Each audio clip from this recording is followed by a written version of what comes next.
Hi everyone, thank you so much for joining us today. My name's Leah Purdy, I'm a Senior Client Advisor at Global Reviews, and today we're going to be looking at some of the results from our digital sales effectiveness study for superannuation that we executed in July this year. We're going back into fields for this study in January 2016, so please do get in touch if you'd like to be involved with that or just find out more. Before we jump in, a little bit of background about what we do at Global Reviews. So essentially, we deliver customer experience research across a range of different industries.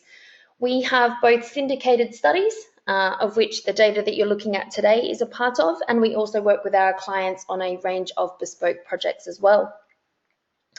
We're not only looking at the customer experience offered by our clients across desktop, mobile, tablet and also apps, but we're also looking at their competitors and how that compares, and also potentially brands that sit outside of their particular industry.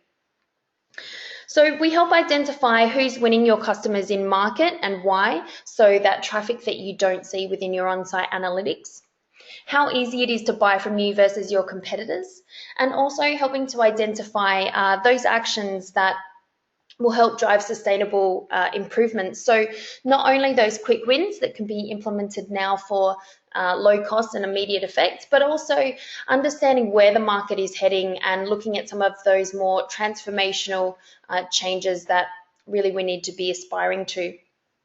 So we work with clients in terms of benchmarking their experience, identifying opportunities for their ongoing optimization program, and also helping to validate new designs before they go into market.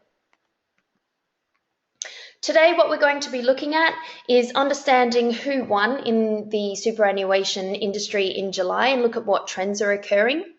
We're also going to be looking at what influences decision-making processes when people are researching superannuation. Identify some of the issues that are occurring across the superannuation industry in terms of providing a smooth experience online, and also looking at the different strategies or designs which are best facilitating customers through the funnel and essentially being most effective at driving people through, increasing the likelihood that they will apply online with that brand. Quick methodology recap. So at Global Reviews, we look across the entire customer journey. So we're not just looking at how people research and brand awareness metrics in isolation, or that on-site conversion rate metrics in isolation, but how they all intertwine and impact each other across the journey. As I mentioned, we've got a series of syndicated studies that we run. The first that we'll look at today is our Digital Marketing Effectiveness Study, or DME. And for this study, we are asking our consumers to research superannuation, so not directing them anywhere, and this helps us understand how they research, where they go, and also how the research process changes their likelihood to choose a particular brand over time. So if before they start, a consumer might choose your brand, and then after engaging with your website and some of your competitors, they would actually choose a different brand, then we're able to get in and understand why that might be. The second is the Digital Sales Effectiveness Study, and this is on-site experience. So we ask our participants to complete a series of tasks, which are very common tasks completed when people are researching superannuation, to understand how they interact with your site and where they might be getting stuck compared to competitors. We also, and we won't focus on this today, but we also work with a lot of our clients in terms of how they're engaging with their existing customers or members in this circumstance, so that we can really work on that retention piece and make sure that we're being more sticky to our existing customers. So we have 4 key data inputs, and each is extremely important in making sure that we're looking at providing that context and looking at a really well-rounded view of the experience. These three we capture every time we execute the study, looking for in-market consumers for that particular industry. And the first one is customer behavior. So understanding what they do, where they go, where they click, and how they navigate throughout your site. The second one is customer attitude, and this is extremely important. So whilst customers might be successful in finding the information they're looking for on your site or be able to complete the task that we've asked of them, if they have experienced a large amount of issues and they've become frustrated, or they're not confident that they found the correct page, or plainly they don't like your site, then this is really important for us to understand, as it increases the likelihood that they will leave your website and choose another brand. Customer audit. So understanding what are the most important things that customers are looking for when they are researching superannuation, not only in a brand, but also what they're looking for your website to provide them so that they can make an informed decision. We also ask them to evaluate particular elements of each website that we're looking at against important criteria that, again, will influence their likelihood to stay or leave or choose your brand. The final piece is our best practice audit. So this is around about 500 different touch points across the website that we've determined provide the best experience on a website when people are researching superannuation. So each best practice audit is scripted specifically to the different industry. So we pull all of this data together, we weight it, validate it here in Melbourne, and that helps to deliver our score. Okay, so jumping into some of the results now. So just to reiterate, for the Digital Marketing Effectiveness Study, what we are doing here is asking our participants purely to research superannuation. We ask them who they would, before they start researching, we ask them if they were to choose a brand now, who would they choose? After they've spent some time researching superannuation, we then ask them which brands they would now shortlist or consider, and also which brand they would now choose and why. So really getting an understanding of how that research process has influenced their choices. So here we're looking at the results for final preference in July. So after researching, who would our consumers choose if they were to sign up or switch superannuation providers now? What we can see is that it's quite widespread, with quite a lot of brands gaining some final preference, but the big one here is Australian Super, with almost 1 in 4 final preferences. 6% of consumers, after researching, still didn't feel that they had enough information to choose a brand, and this really demonstrates and emphasises the long research cycle for this particular product. You can also see here that ANZ, ING and BT also are doing quite well. And another point on Australian Super, in terms of the people who preferred them prior to research, they actually managed to retain 91% of all of those people. So the research process does aid Australian Super in terms of acquiring or retaining their consumers. So quite a lot of information going on in this slide, but essentially here we're looking at the final preferences trending over 5 different periods, going from January 2013 through to July 2015. So we'll just call out a few key points here. So ANZ did really well in July, and they're a key one to watch, increasing their final preferences quite significantly in 2015 compared to the previous periods. They had the second largest share in July 2015. ING and also Sun Super experiencing some volatility. So we can see there that ING Direct was a big disruptor back in June 2013 when they came in and received 14% final share of final preferences. So as you can see from this chart, no one's actually matched that again since, excluding Australian Super. But a little bit up and down over the period since, as well as it is for Sun Super. And you can see here, amongst some of the tier 2 brands, again, no one really dominating, but again, experiencing some volatility there. Within our syndicated study, we're able to segment by age, gender, location, and also income. So here we're just looking at some of the key markets. Australian Super were more dominant in Victoria. ANZ and CBAS were twice as successful in gaining final preferences in New South Wales compared with Victoria, and HESTA also stronger in Victoria than they were elsewhere.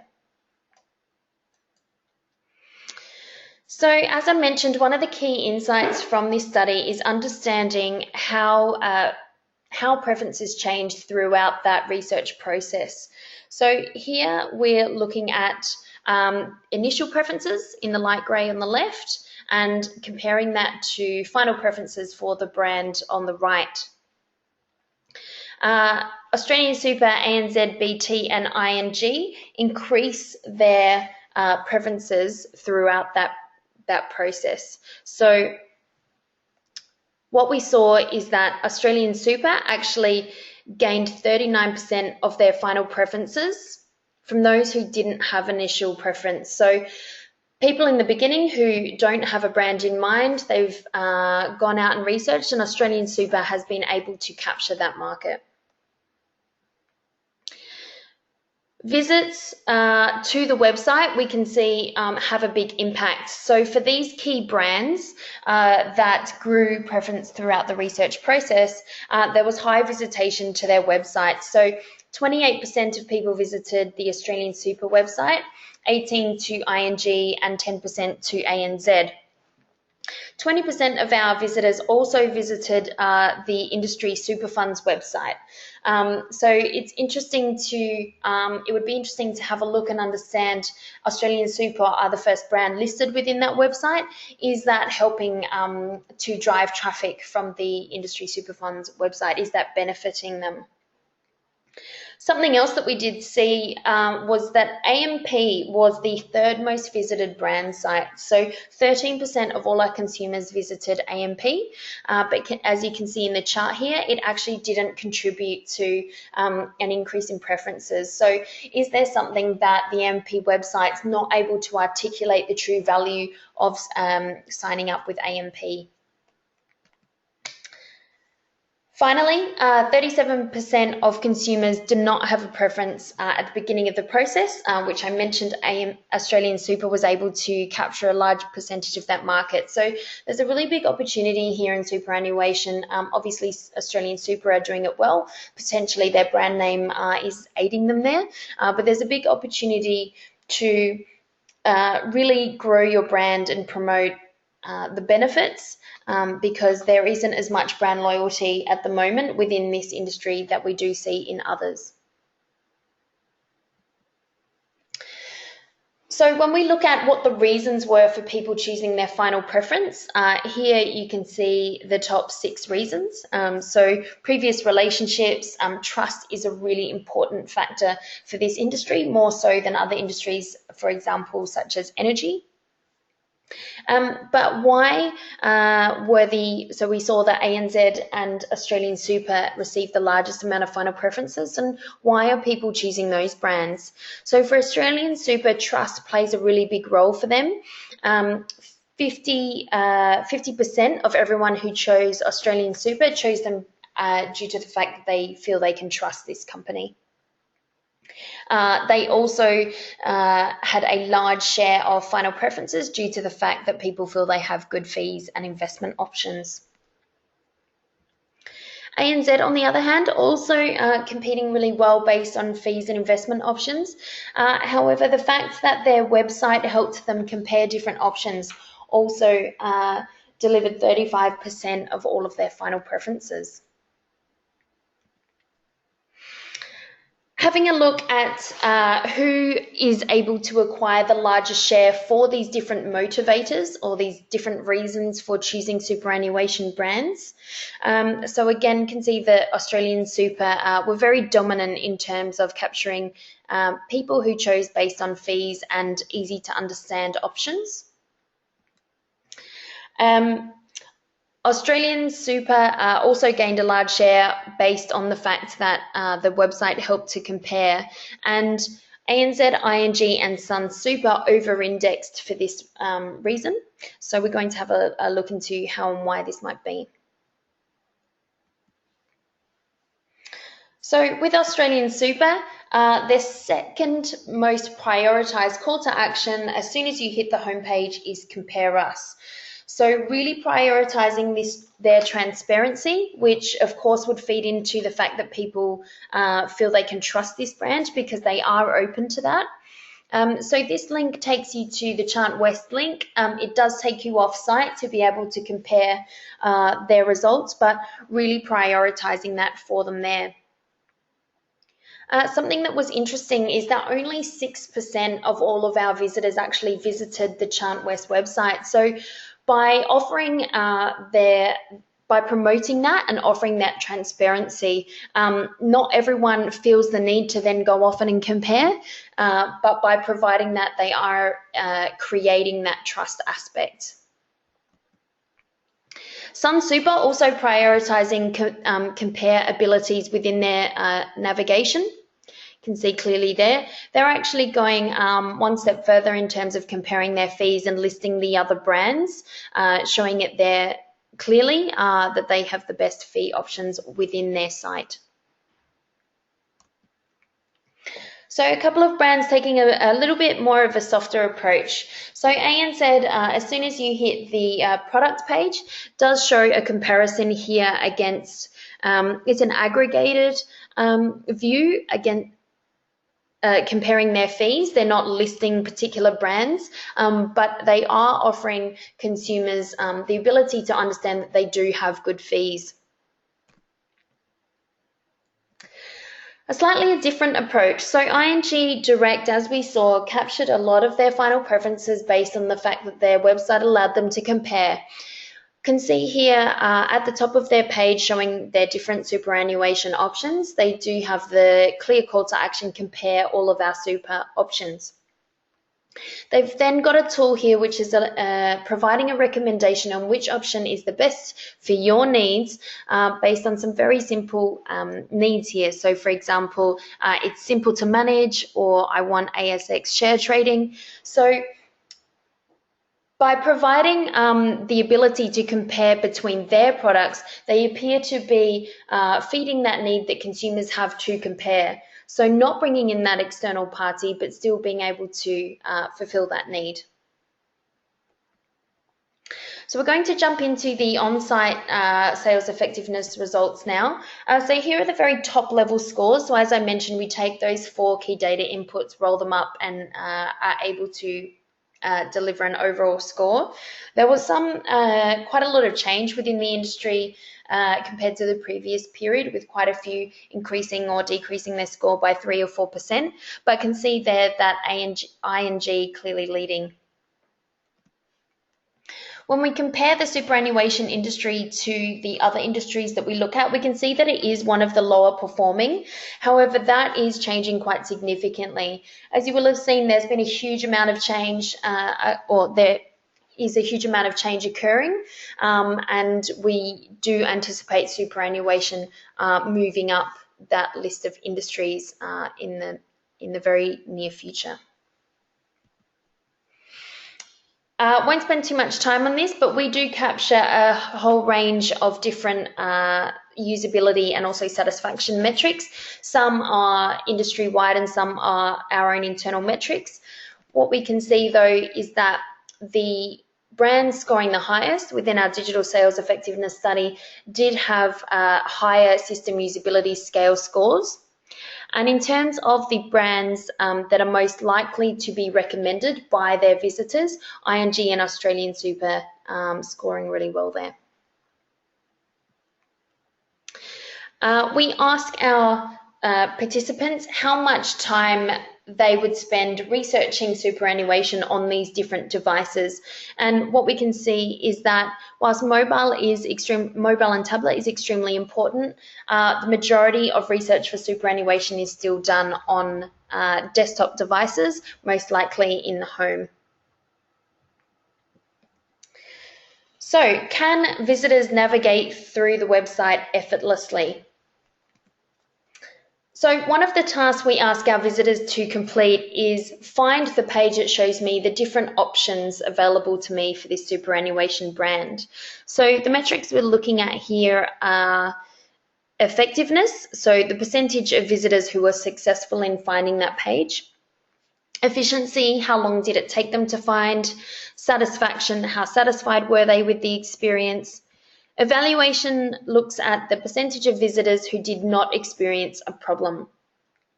ING lead the category with the highest scores across this section with 67%. What we saw with this task was quite interesting. So there was quite a lot of examples where we had lower success rates, but that wasn't reflected in the number of people who said they were experiencing a problem. So when people say that they did not experience any problems completing the task, but they've actually not been successful, it demonstrates to us where they believe they found the correct page, but they actually haven't. Now, the problem there is where they may be missing a large a portion of your range, or they may be looking at the wrong information. And what can happen there is that you're not able to clearly articulate your value, or they may be less likely to find an option that would meet their needs, increasing the likelihood that they'll choose a different brand. So we're just going to look into a couple of examples. And one of the key factors here is looking at how we're labeling the pages, and also are we providing an easy or logical pathway. So as I mentioned, ING were the most successful here. 81% of all their visitors found the correct page. And this is interesting because ING, as we know, offer a range of different products, not just superannuation, but they were more successful than all of the brands that only provide superannuation. So theoretically, you would think that it would be a more difficult and longer pathway for a brand offering several banking products as well. So 90% of their visitors did not experience any issues, which is a really high score, and people were also highly satisfied. So almost 50% of the users clicked immediately to the superannuation option within the top level navigation. Clicking on that will take you directly to this landing page. Now, often brands will provide a landing page which talks about why you should choose the brand for superannuation, but ING have chosen to make a really quick pathway to what people are looking for most, and that's their different options. So why not provide that piece that people are looking for straight away and make that pathway really short and easy. The landing page also clearly labels the functionality and content on this page. So it's telling you that all of their super options are on this page and are directing you to what to do next. And this is quite a common thing we're seeing across many industries at the moment, where that very small detail of communicating with either a subheading or a title to the user to explain what's on that page and what they should do is being highly effective, or if it's not there, visitors aren't understanding that they have reached the correct page or that they're on the incorrect page. So recommendation, really name the pages effectively. Make sure you test that quite a lot to make sure it's as clear as possible. Make the paths as short as possible, and always prioritize the most important content for the customer. So 90% of Q Super visitors said they did not experience any issues. They had really high satisfaction, but only 62% found the correct page. So there superannuation options are found here under our products. What we're also seeing across several industries is that whilst needs-based content is extremely popular, and also there may be different links communicating where something is, people are very quick to make decisions and very product-driven. So 20% of people clicked through to super and retirement, which is the second option here in the navigation, and only 50% of them were successful from there. The reason for that is if you click on the super and retirement option, it takes you to this landing page which doesn't actually provide you the different options for you. So they've got a lot of great content around how much super you need, looking at whether you can make additional contributions, but no options as to the different products offered, which, as we mentioned, are under the Our Products section. Once people were on this website, we found, as we mentioned, that only 50% were successful, but they then had quite a long user journey, clicking back and forth to the main menu, clicking through to contributions, and we also found quite a few people clicking through there on the homepage to performance and investment options. So it's really important that if people do not start on the right pathway, that you're enabling them to get back. Whilst it may be extremely clear on the homepage as to where they should go, if they don't take that optimal pathway, then we have to help them get back easily by linking through from those landing pages. Okay, so looking now at the presentation of and accessibility of fees. So both our marketing effectiveness and digital sales effectiveness studies demonstrated results that showing the account fees and investment fees are extremely important when not only choosing a superannuation brand, but what they are looking for from your website. So with this task, we asked our visitors to find a particular investment fee in relation to their product. So what was interesting is for AMP, Australian Super and BT, when we look at the evaluation scores of all their visitors, more people had problems than those that didn't. So something clearly an error happening with that user journey. ANZ and Vic Super visitors were some of the most successful and satisfied. ANZ and Vic Super visitors were some of the most successful and satisfied. Okay, so with ANZ Super, we can see here that their fees are clearly shown on their product pages immediately as you hit that page. 94% were successful and only 20% experienced a problem on this page. They've got a very clear and simple table promoting their value proposition, and it's also shown next to that fee comparison, further demonstrating their value, and hopefully for ANZ, removing that requirement for visitors to go off-site and compare to another brand. So we know that costs and fees are extremely important, so it's really imperative that we make that easily accessible for the user. Vic Super, as I mentioned, were also highly successful, and again, they're being really promoting their transparency. So they had the highest satisfaction, 89%, and also very high evaluation. The fee details you can see are included immediately on the page as well. BT, so we asked BT visitors to find the investment fee for their BT Super for Life superannuation option. If visitors started their journey by clicking on the product, so the Super for Life page, then generally they were successful and they immediately saw this page anchor option of low cost fees, clicked on that and were taken immediately to find the investment fee. If, however, they started on the prices and performance tab, remember we're asking our visitors to find investment fees, then no one who took that path was actually successful. So we need to be mindful of what those navigational options are communicating to our visitors when they are looking for fees. It is quite likely that they will associate that with prices. So again, need to just test those things. Often it won't be clear.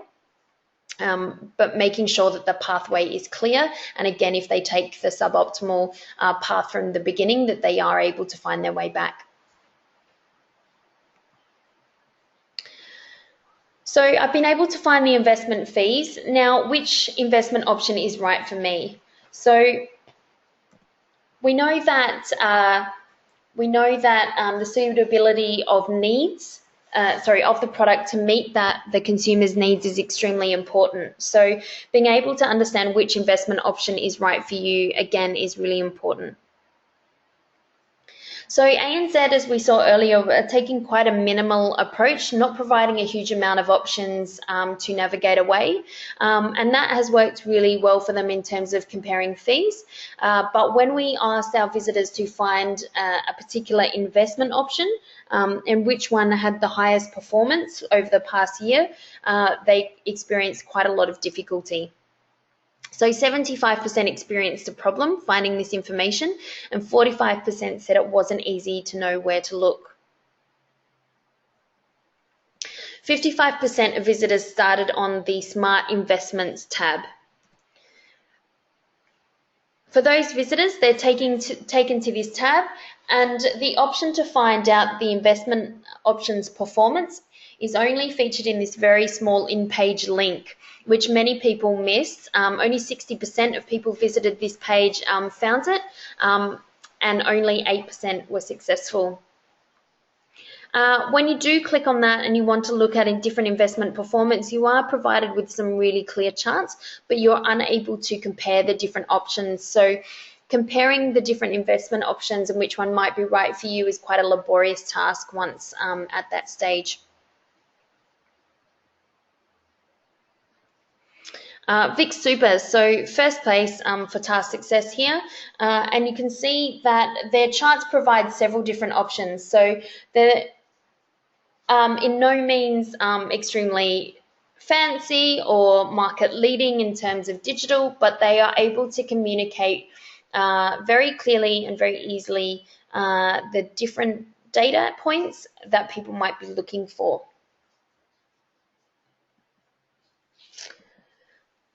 So consumers may select from the range of different investment options that they want to view on the chart.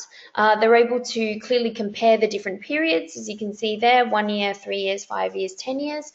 They're able to look at, for those who might prefer rather than an aggregate view looking at the different trends, you're able to look there. And sounds silly, but the colours are able to clearly communicate which investment option is which.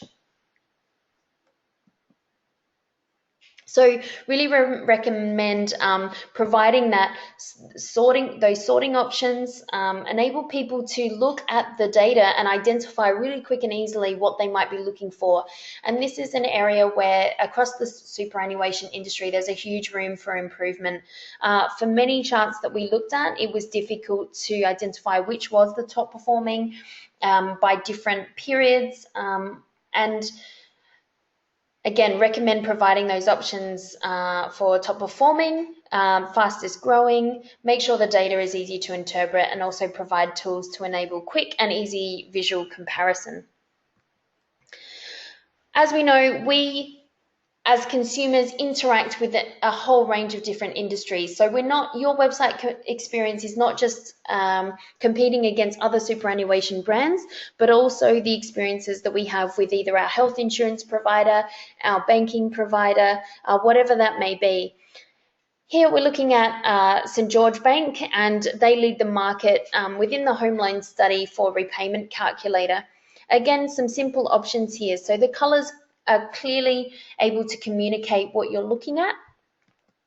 you're able to quickly adjust using the sliders or quickly updating the numbers there, so providing you those different options to update the chart, able to update either the loan amount, loan period, type of loan, interest rate, and repayment frequency, etc. So really quickly enabling you to look at the data in the manner in which you prefer. Also highlighting some key figures, so it's very easy to see and understand what you're looking for. So people's interaction with these kind of charts will impact their evaluation of their experience on your website. Some other examples, so looking at Google and also Yahoo here for some footsie results. Again, a lot of functionality to cater to customize the chart based on what you're looking for. Some changes across the application form. So we've managed to get them all the way through the funnel and now looking at getting them to finally apply with you online. So some recent changes, ANZ Super have updated their form to utilise expandable sections, and it's completed entirely within one page. So they've got green ticks to validate where you are and how you're going throughout the process. Security information and contact details are always displayed to enable you to feel comfortable but also assist you if you need. What's interesting about this process is they don't have any format indicators to articulate how you need to enter your phone number or email address, for example, but that is supplemented by very good and very clear error messaging. So it'll be interesting to see how that does perform over time. But in this study, no visitors had an issue with there being a lot of error messaging.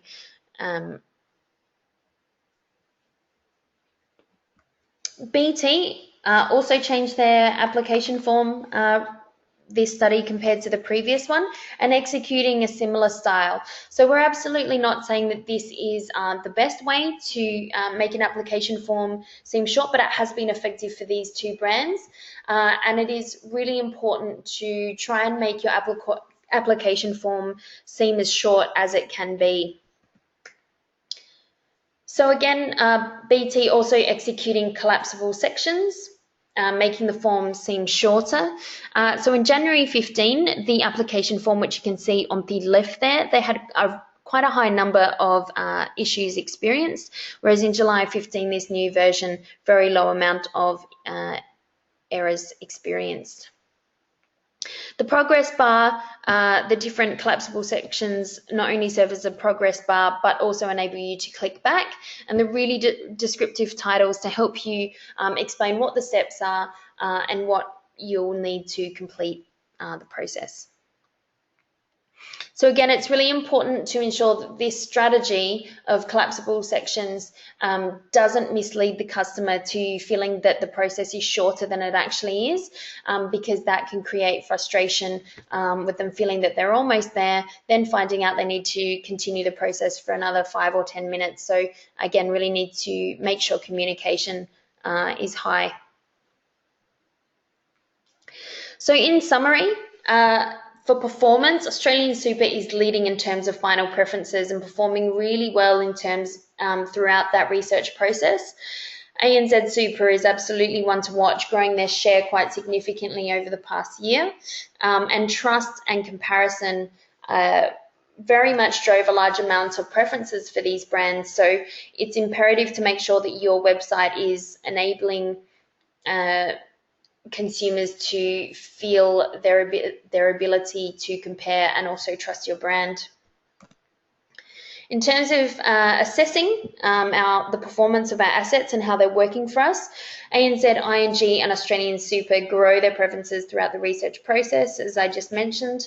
So their website is able to really articulate to visitors why they should choose their brand in comparison with AMP, where they did have high visitation to the website but didn't see that growth in preferences. ING customers, visitors at this stage are the most satisfied and are more likely to recommend the site than other brands. In terms of looking at areas to improve across the superannuation industry, headings, pathways, and the visibility of call to actions are one of the biggest barriers to superannuation brands providing a smooth customer experience. So again, really important to make sure the headings are clear, that people can get back to where they want to go, even if they haven't started on the correct path, making sure those call to actions are highly visible. Fee and investment details, so not only fees but also performance, are extremely important to the decision-making process. So it's important that we make that information easily accessible and easy to understand in terms of the ability to customize the data shown in charts. And finally, in terms of application form, there's definitely room to improve here across the entire industry. The application form for the superannuation industry is performing below some of the other industries that we do look at. So coming up in January, we know that integrating service for existing customers and also acquisition and the balance of that on your website is highly topical at the moment. Here we're looking at the New Host Plus website and asking consumers to identify themselves as either an existing customer or not upfront, so that they can serve a more customized experience catered to their needs. So it'll be interesting to see how that performs for them in January. So that's all we've got time for at the moment today. There's a huge amount of other data that we've not covered today. In terms of being a client with us versus what you've seen today, we've really just touched the surface.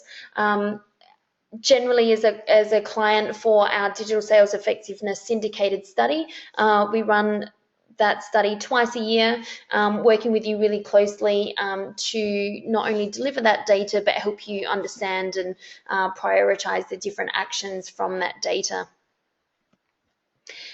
So thanks so much for joining us again today. Please do get in touch if you've got any questions or would like to be involved in our next study, which, as I mentioned, is running in January. So thanks again.